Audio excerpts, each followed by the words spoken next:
प्रिय विद्यार्थियों, हम शक्ति का अर्थ और परिभाषा का अध्ययन कर रहे थे, जिसमें हमने शक्ति के विभिन्न दृष्टिकोणों पर अध्ययन किया था।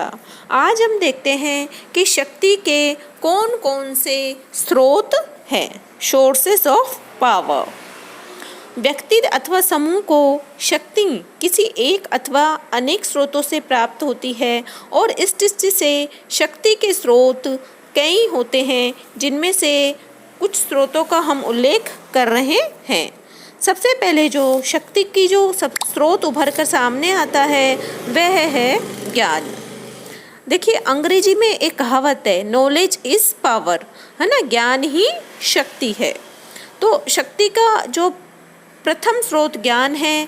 ज्ञान अपने साधारण अर्थ में व्यक्ति को अपने लक्ष्यों को पुनः प्रबंधित करने और मिलाने की योग्यता प्रदान करता है ना। ज्ञान के द्वारा व्यक्ति की अन्य विशेषताओं को इस प्रकार से शक्ति संचालित किया जाता है कि वे शक्तिशाली बन सकें।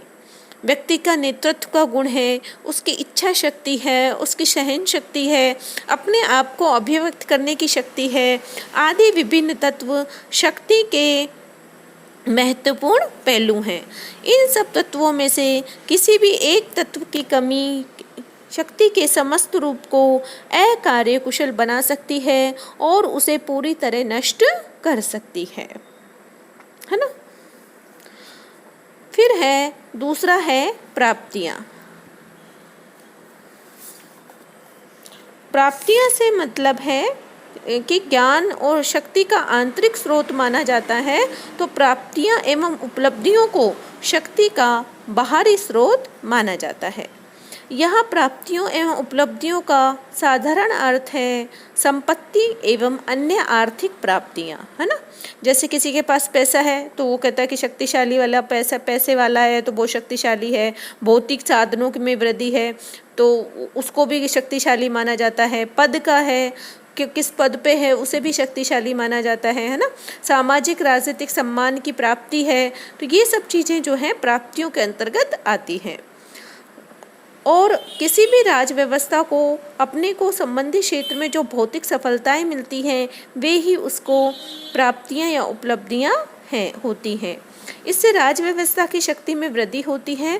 अतः इन सब प्राप्तियों उपलब्धियों को शक्ति का स्रोत माना जाता है।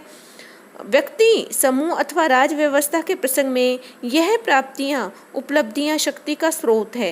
यानी व्यक्ति के लिए जो पद है, जो उसके पास भौतिक संसाधन है ना, जो भी उसके पास सामाजिक राजनीतिक सम्मान है, ये व्यक्ति की शक्ति में भी वृद्धि करते हैं और राज व्यवस्था के पास में भी है तो ये उसकी भी शक्ति में वृद्धि करते हैं।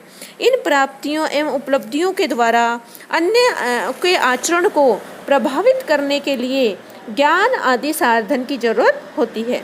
यानी प्राप्तियां स्वयं स्वयं अपने आप में शक्ति का स्रोत नहीं है। प्राप्तियों के साथ ज्ञान का होना आवश्यक है, जिससे कि वह अपनी इन उपलब्धियों को शक्ति का स्रोत, शक्ति का जो है साधन बना सके। कई बार इन भौतिक प्राप्तियों उपलब्धियों को सीमित मात्रा पर होने पर भी व्यक्ति समूह अथवा राज्य अन्यों के आचरण को पर्याप्त प्रभावित करने में समर्थ होते हैं।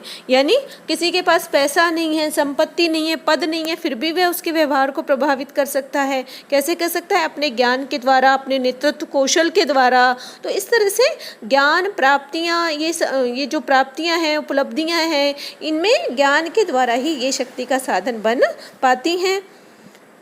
तीसरा जो है वो स्रोत है, वो है संगठन, है ना। एक कहावत है, संगठन में ही शक्ति है, यूनिटी इज स्ट्रेंथ, है ना। तो विभिन्न जब इकाइयाँ जब आपस में मिलकर एक संघ बना लेती हैं तो उनकी शक्ति कई गुना बढ़ जाती है। आधुनिक युग में मजदूर संघ, व्यापारिक संघ इनके उदाहरण हैं। शक्ति की दृष्टि से सबसे बड़ा संघ स्पष्टतया राज्य ही है और इसका प्रमुख कारण राज्य का सर्वाधिक संगठन स्वरूप ही है। चौथा है आकार, है ना। आकार जो है, अनेक बार आकार को शक्तिशाली का या शक्ति का परिचायक मान लिया जाता है। किंतु यानी यह माना जाता है कि एक संगठन का आकार जितना बड़ा होगा उसके द्वारा उतनी ही शक्ति का परिचय दिया जा सकता है। आकार के साथ यदि संगठन का मेल हो तो ऐसा भी है, लेकिन सभी परिस्थितियों में ऐसा होता है, ऐसा नहीं होता। अनेक बार ऐसा भी होता है कि संगठन का बड़ा आकार उसे उलझा दे और उसे असंतुलित बना दे और उसे परिस्थिति के अनुकूल ही नहीं रहने दे। इसी कारण विभिन्न जो राजनीतिक दलों के द्वारा कई बार अपने आकार को घटाने के लिए शुद्धि आंदोलन का सहारा लिया जाता है।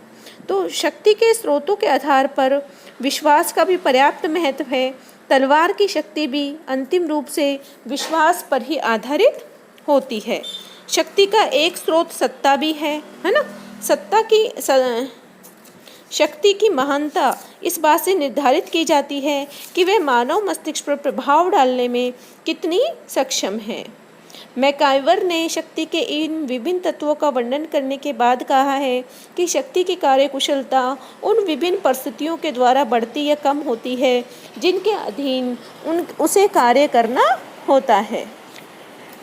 कई बार परिस्थितियाँ भी शक्ति का स्रोत बन जाती हैं, जैसे कि परिस्थिति के अनुकूल व्यक्ति अथवा संस्था शक्तिशाली बन जाती हैं।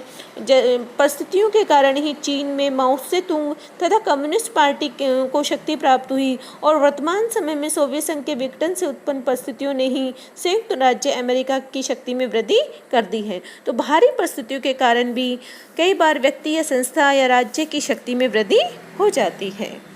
तो ये हमने यहाँ देखे शक्ति के प्रमुख स्रोत क्या क्या है। शक्ति के स्रोतों के अध्ययन के बाद अब हम देखेंगे कि शक्ति के कौन कौन से ये जो हैं प्रकार हैं, है ना। तो सबसे पहले देखते हैं अन्य के व्यवहार के परिवर्तन की दृष्टि से शक्ति के प्रकार, है ना। अनेक विद्वानों ने शक्ति को ऐसी क्षमता माना है जिसके द्वारा अन्य व्यक्तियों के व्यवहार में अनुकूल परिवर्तन किया जा सकता है। गोल्डहैमर एवं एडवर्ड शील ने इस दृष्टि से शक्ति के 3 प्रकार बताए हैं। पहला है बल, दूसरा प्रभुत्व और तीसरा है चातुर्य। जब शक्ति धारक का बल प्रयोग करके अन्य व्यक्तियों के व्यवहार को अपने अनुकूल परिवर्तन करता है तब शक्ति के इस प्रकार को बल कहा जाता है।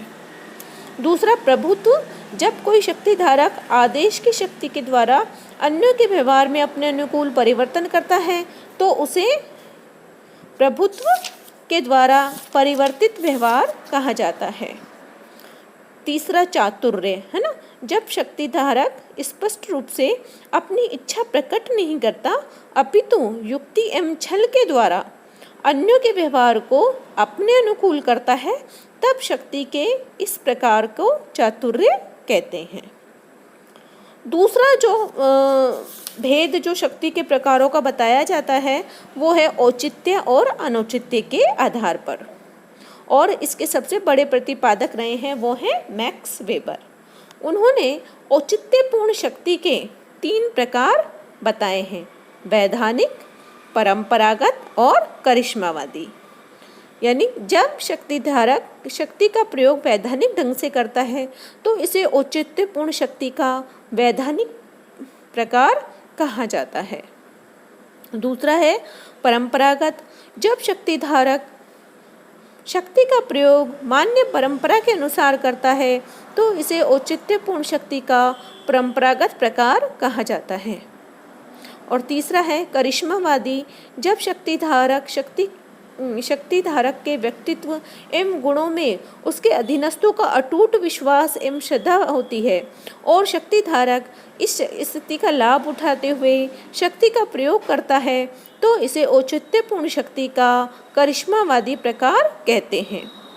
मैक्स वेबर ने अनौचित्यपूर्ण शक्ति का मात्र एक ही प्रकार बताया है और वह है दमन, है ना। तो ये जो 3 भेद थे वो औचित्यपूर्ण शक्ति के थे। अनौचित्यपूर्ण शक्ति केवल दमन पर ही आधारित होती है और उसका एक ही प्रकार उसने बताया है। अन्य दृष्टिकोणों के आधार पर भी हम शक्ति के प्रकारों की व्याख्या कर सकते हैं, जैसे दृश्य अदृश्य शक्ति। जब शक्ति का प्रकट रूप में प्रयोग किया जाता है तो उसे दृश्य शक्ति कहते हैं, किंतु जब शक्ति का अप्रकट रूप में प्रयोग किया जाता है तो उसे अदृश्य शक्ति कहते हैं। औपचारिक अनौपचारिक शक्ति। जब शक्ति धारक अपने पद में निहित शक्ति का वैधानिक रूप से प्रयोग करता है तो ऐसी शक्ति को औपचारिक शक्ति, किंतु जब शक्ति धारक शक्ति का प्रयोग व्यक्तिक संबंधों के आधार पर करता है तो इसे शक्ति के अनौपचारिक शक्ति कहते हैं। इसी प्रकार तीसरा है दमनात्मक और अदमनात्मक शक्ति। जब शक्ति धारक शक्ति का प्रयोग अत्याचारपूर्ण ढंग से करता है तो इस प्रकार को दमनात्मक शक्ति, किंतु जब शक्ति धारक शक्ति का प्रयोग दमनपूर्ण नहीं होता तो इसे इस प्रकार की शक्ति को अदमनात्मक शक्ति कहते हैं। अदमनात्मक शक्ति अपनी प्रकृति से प्रभावपूर्ण और औचित्यपूर्ण होती है।